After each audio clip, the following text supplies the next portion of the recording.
Matthew J. Cressler is a religious scholar and chief of staff of the Corporation for Public Interest Technology, and the creator of Bad Catholics, Good Trouble, the educational webcomic series.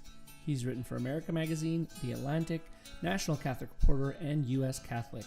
Matthew Cressler, welcome to Common Home TV.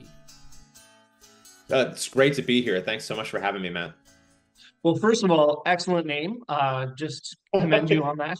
That's right. My middle name is John, so I've got two of the four Gospels going. Oh, my son's Luke. We're making a team. There we go. So I guess my first question, obviously, is like, what inspired you to create this project in the first place? Yeah, the past 15, 20 years of my life, I've been a student of both Catholic history and African American religious history, kind of Catholic liberation theology and African American struggles for racial and social justice. And so my dissertation work was on Black Catholic history and the Black Power era in Chicago. And then that morphed into research around kind of white Catholic resistance to the civil rights movement.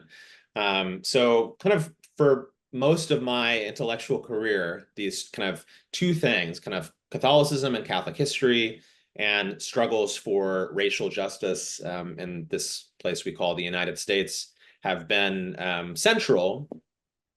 And as you might imagine, kind of given the social movement organizing that's been happening in our lifetimes, and in the past 10 years in particular, I increasingly had this desire for this scholarship to not just be an academic thing, to not just be something that I was in conversation with scholars about, but that it be something that could speak to kind of broader audiences and especially to Catholics and maybe even more especially to Catholics of all ages, meaning young people, church elders, and everyone in between. And so that's kind of the origin story, was kind of continuing to do research and writing on Catholic, on the history of Catholic complicity in racism, on examples of Catholic resistance to racism and racial justice movements, and then having some sort of desire to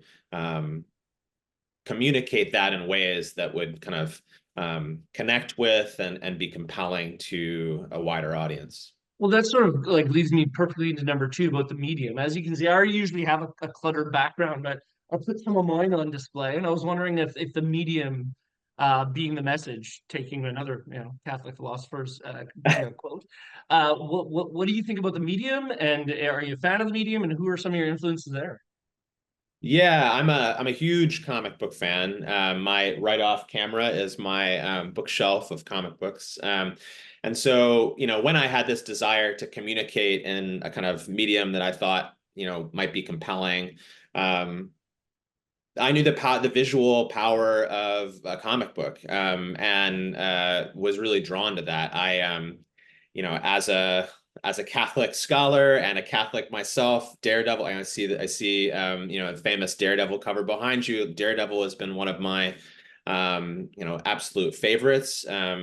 And so just knowing, short of being able to make movies, which I wasn't really capable of, the way that comic books kind of combine visual storytelling with text to bring stories to life in ways that my 10-year-old, my 8-year-old, even my 6-year-old can read and find riveting, was really important. I mean, in terms of comic book influences, I have to start by saying that the graphic novelization of the late John Lewis's life, March, was a huge influence.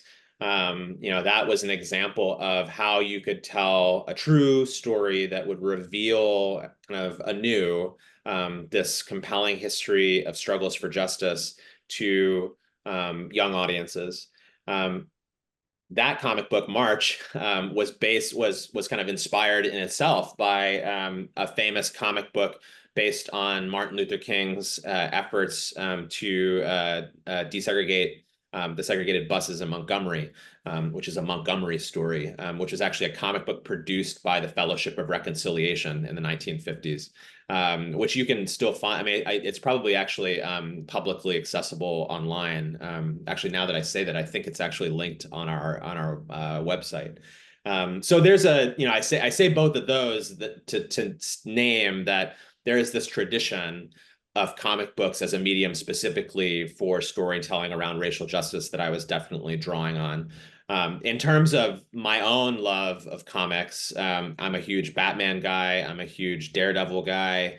And I appreciate the Daredevil and the Batman in your background. I also, in recent years, have fallen really in love with independent comic book stories. For anyone who's watching this video and doesn't know much about comics and has, maybe thought of comics as just the world of superheroes, I would just I want to shout from the rooftops. Yeah, we're living in an age, kind of golden age, a new golden age of comic books where some of the most creative, compelling, beautiful, haunting, heartfelt storytelling that's happening today is happening in comic books. So I could wax poetic and read titles off my bookshelf about the medium, but I just think, yeah, go ahead. Oh, sorry. No, I was going to say, well, then, how do you think Marcus and Dr. Megan fit into what do they bring to the project and their sort of background into this medium? For those of you who don't know what it's like to be a scholar, to be a historian, our lives can be quite isolated, quite solitary often. You're in an archive researching alone, you're writing at your desk alone often. One of the life-giving things about this project is that it was collaborative, right? It couldn't exist without Marcus's incredible artwork, without Megan's web design, without Judith and Jennifer's kind of collaboration on kind of bringing the story of their aunt and great aunt to life.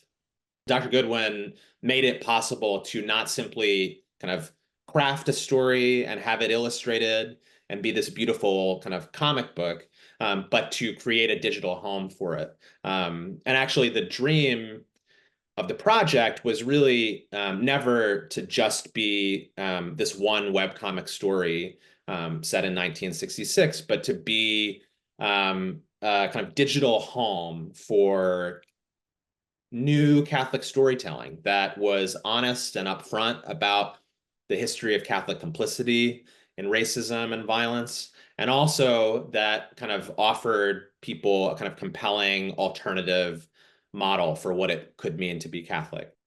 Well, it has an incredible title. Are you familiar with the Menzingers band? The what? No, the Menzingers. You ever hear of them? I don't think so. Great No. track called. They have a great track called "Bad Catholics." So when I heard it first, I was like, I wonder. No, yeah. Oh. Well, it's an incredible title, and I just wanted to ask you how you came up with it, and you could talk a bit about what good trouble means and the necessity of trouble sometimes. Yeah, exactly. I'll try not to go on too long because it was a process to come to that title. But the part that stuck first was the bad Catholics part. Because I knew, so this first story about Sister Angelica, if you read it, you'll get a sense that it is both about this exceptional figure, Sister Angelica, this white nun who marched alongside Martin Luther King and other civil rights activists. So it's about her story, but it's also, in a sense, about the majority of white Catholics in Chicago who are not like Sister Angelica, who actively resisted the civil rights era, who, sometimes by their silence, other times by their violence, resisted efforts to integrate, efforts to open up housing to Black families in Chicago. And also, those very same white Catholics who resisted civil rights thought of themselves as good Catholics. And they would write letters and shout at marches that the Sister Angelicas of the world were bad Catholics, right? So at the heart of this story was this question of what makes a good or bad Catholic in the first place. And so I liked the term bad Catholics because for me, it was a kind of playful term, right? You can be a bad Catholic in the sense of, whatever we might construe as not being good.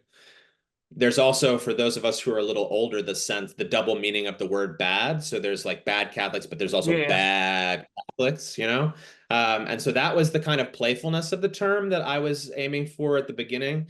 The worry became that if the title was simply Bad Catholics, that it might give readers the wrong impression, and kind of give them a sense that that we were trying to make a kind of like a clear line in the sand about who is bad and who is good in this story.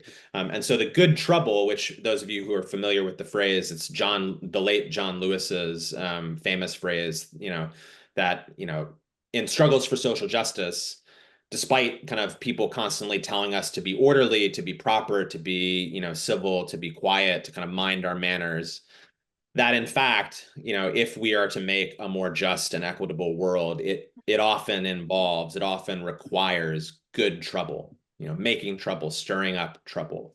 And so that kind of play, Bad Catholics, Good Trouble, became a way to both kind of give us a sense of what we're talking about here. We're talking about kind of struggles for justice. We're talking about what it means to be Catholic. But it was also meant to be a kind of provocation. I say as much in some of the description of the project on the website, and on the lesson. If you read the lesson plans, if you're like looking to teach this, I really want readers to not simply read the webcomic and be like, well, these are the good guys and these are the bad guys, and I know that I'm going to be on the good side, right? Instead, I think the project should really challenge us to ask, well, if white Catholics who threw bricks at civil rights marchers thought of themselves as good, and in fact insisted that they were the real good, sincere Catholics, that should challenge us. That should make us feel uncomfortable. And then that should challenge us to kind of consider, well, what does it mean to be Catholic? What does it mean if, we are operating in spaces that kind of construe that as good Catholicism? And the same for the other side of the equation, right? Like, what does it mean to be a good or bad Catholic if marching for civil rights or kind of stirring up good trouble is going to lead people to say, well, you're actually bad, right? You're actually not doing this right. Yeah, so that was my next question. It was that, and we're living in this hyper polarized world. I found that was such a sincere attempt to make the question a lot bigger than look what the good guys and look what the bad guys did. And I guess my question, like leading off of that, was, can you speak to a little bit about how that influences those with whom you disagree with um, today?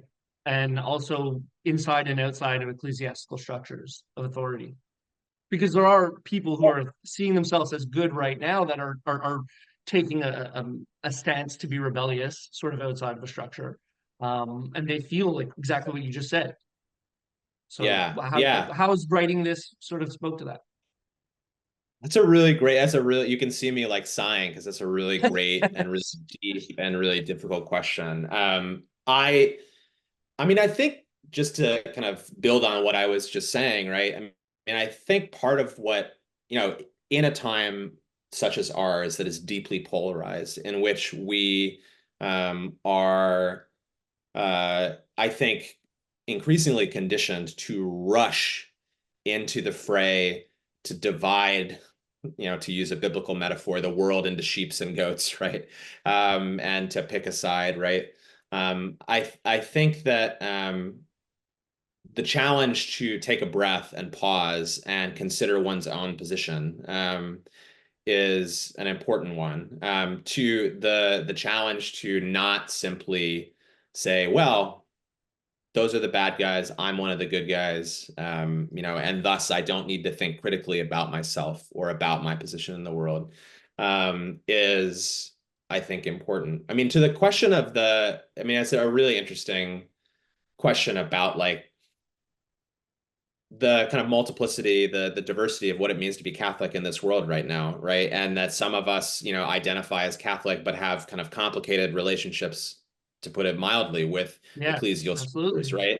I mean, I would definitely, I've taken to calling myself a, you know, weirdly Catholic, in the sense that, like, I have my own kind of complicated relationships with ecclesiastical structures, so to speak. And I think that this story and the project is a kind of reminder to people that what we mean when we say the word Catholic, what we mean when we say, you know, I'm a good Catholic, or they're a bad Catholic, has never is never simply a description of the world as it is. It's an argument about what it means to be Catholic in the first place. And I think that that's an important, you know, lesson for us to learn, an important thing for us to hold. And so part of what the project is trying to do is to try to, like, challenge us to, like, not just take for granted what it means to be good or bad, but instead to think critically about our own histories and the legacies that we find ourselves in. I mean, again, you know, Sister Angelica, as incredible as her story is, was this exceptional figure, meaning that she was an exception to what most white Catholics were doing at the time. Um, but I did want to offer, you know, this was actually, like, where the webcomic, you know, as a medium, you know, to go back to your question about medium, like comic books as a medium, this is where it's a little different than the work that I often do as a historian. As a historian, I'm not typically, you know, in my historical work around white Catholic racism, for instance, like, I'm not devoting a lot of time to trying to offer an alternative example. I'm trying to really, like, dig down into the evidence around, you know, what we can say about the history of white Catholic racism or the history of white Catholic violence. For the webcomic, you know, I wanted to have an alternative there. I wanted to say, like, this is all part of what it has meant to be Catholic. And there are other ways, and Sister Angelica being one of those ways, that we might go. Um, This is I think what's so refreshing. When I first started reading it, too often, and this is my own opinion, too often we have a lack of Catholic press and more of Catholic public relations. So when mm, we look back, it's if the story is being told about Sister, it's like that's what we did during civil rights. Look what we right, did. And it right. wasn't, and it's not, it's a dishonesty. People might not know that. So how do you think, especially with young readers, they'll be viewing these histories that you're telling that aren't just like, well, look at Sister Angelica, look what we did, look what we did, Right. look at our That's right. saviors. Yeah. No, I appreciate that, because that, you know, going back again to the motivations for the project, I had this sense, as someone who is himself kind of, like, really riveted by and wanting Catholic scholarship and writing and material around this subject. I had the sense that there isn't a lot there, right? And that, as you said, like, the inclination is so often to look to exceptional stories, but only kind of focus on them as if they are the entire story, right?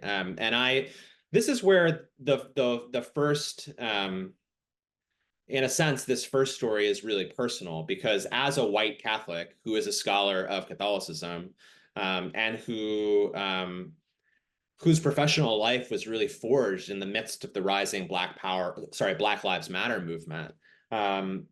I really had this sense that I wanted this first story in particular, not all of them, you know, necessarily, but this first story especially, to be a story that would demystify the civil rights movement, would kind of de-romanticize kind of some of the triumphalist kind of hagiographies that we tell ourselves as Catholics, and confront the readers of the webcomic with some hard truths. Not to, you know, the hope wasn't that by the end of reading the comic, you know, young white Catholic readers, for instance, would, like, be without hope and kind of beaten down by it, but rather that they would have a truer sense of our history. And having a truer sense of that history would have more resources to act on our present. Because, and this is maybe the historian in me, but I really am deeply committed to the sense that we cannot make a just and equitable world. We cannot, bring about that beloved community that Dr. King talked about if we don't have a sense, a true sense, a clear-eyed sense of the way the world has come to be the way it is. And so that was why it was really important that this story not just be a kind of laudatory one. And actually, like, I won't spoil the whole webcomic for folks who want to read it, but the kind of narrative conceit of the story is just that. The opening shot, the first panel of the first chapter is a contemporary young kid imagining the civil rights movement and imagining it as a kind of like Eyes on the Prize documentary would have it, right? As this kind of like, very kind of saccharine and kind of peaceful or kind of non-confrontational thing. Yeah. And by the end of the story, I'm hoping that readers will have a sense that it involves good trouble, it involves risk, it involves being willing to put your body sometimes even on the line, but that they would leave at the very least with a sense of how things had been in reality rather than how we would wish they had been. How do you think that the history of activism plays out now? What can we learn from the people who have stood against colonial violence, supremacy? How does that inform our current social justice movements, and how can we use the past to learn from and to move forward to a more, justice, equity, hope? Yeah. Well, it's funny that you mentioned earlier, kind of alluded to, obviously the project of Common Home TV, the kind of emerging, this emerging inclusive church, but also alluded to the kind of like relationship that we may or may not have with ecclesiastical structures. When I'm sure if you asked 10 different people that question, they would offer 10 different answers. But for me, I think a lot of the people that I think about in answering that question is that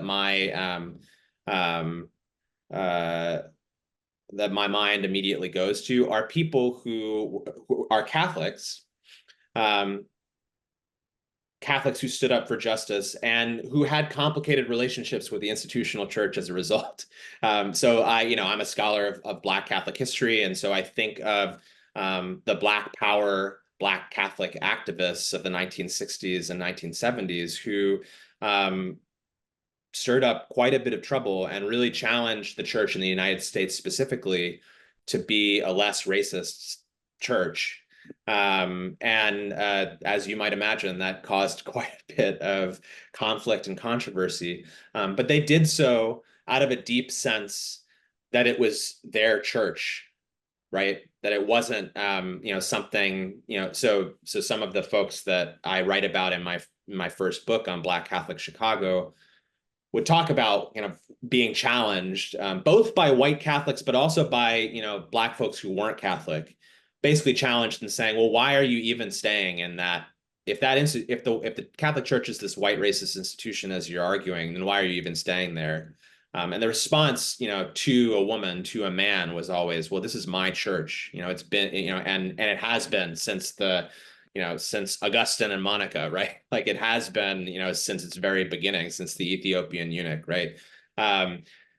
But in that claim, you can hear the complicated relationship, with the institutional church. I think of, Dorothy Day and the Catholic worker movement, which embodies, Catholic kind of radicalism for justice at its core, and also like had a complicated relationship with ecclesiastical structures, despite the ways in which, going back to questions of kind of triumphalism and romanticism and hagiographies, the ways that Dorothy Day may be taken up in different ways as she, moves toward canonization. I think of Thomas Merton in similar ways is a very important figure for me. But we could even think back to, I've been thinking, so I went to St. Bonaventure University for undergrad, and for some creative projects I'm working on right now, I've been thinking a lot about Francis and Clare. And they too, 1,000 years ago almost, not quite, but they too had complicated relationships. So I think this is a long-winded answer, but I think that the gospel calls us to help work to bring about the beloved community. What Christ might have called the kingdom of heaven, the kingdom of God, right? And that inevitably involves confrontation with power. In some cases, and it's not even a matter of like where the church, so to speak, as an institutional apparatus stands, because the church is not one thing and the church is not one person, and ecclesiastical structures are not one thing. So for me, it has been being drawn toward having affinity with, having a love for the folks who drew on the tradition of Catholicism, the spiritual language that you and I speak, to speak truth to power and to try to make the world a little bit more just, a little bit more equitable, even when, maybe especially when, that brought them, into confrontation with their fellow Catholics, even with kind of institutional structures of the world that they were in. But I said at the very beginning, I was trained in Catholic liberation theology, so you can probably sense that in my answer as well. Well, Matthew, we thank you so much for your time. We're going to continue. Anybody watching this, I'm sure, is going to be clicking onto the link, and we'll be sharing that in notes and all over our social media. Just quickly, next episode coming out. Do we have a date? So yeah, the second. So I don't have a date yet, but the second webcomic, which is about Arthur McFarland, who's a Black Catholic leader, still alive and well in Charleston, South Carolina. It's about the story of him becoming Catholic in the Jim Crow South, and then going to Notre Dame, where he was involved in Black student organizing in the 1960s. And it is called "What Are You Going to Do?" And it will be dropping by the end of the summer. So if you check out Bad Catholics, Good Trouble, enjoy an exception to the rule, and keep your eyes out in the coming months for What Are You Going to Do?, our second webcomic of what I hope will be many, many more. Again, from everyone at Common Home TV, we thank you so much for your time. Thank you so much for having me. Bad Catholics, weren't we, darling? Always dipping out before communion started. Bad Catholics, weren't we, darling?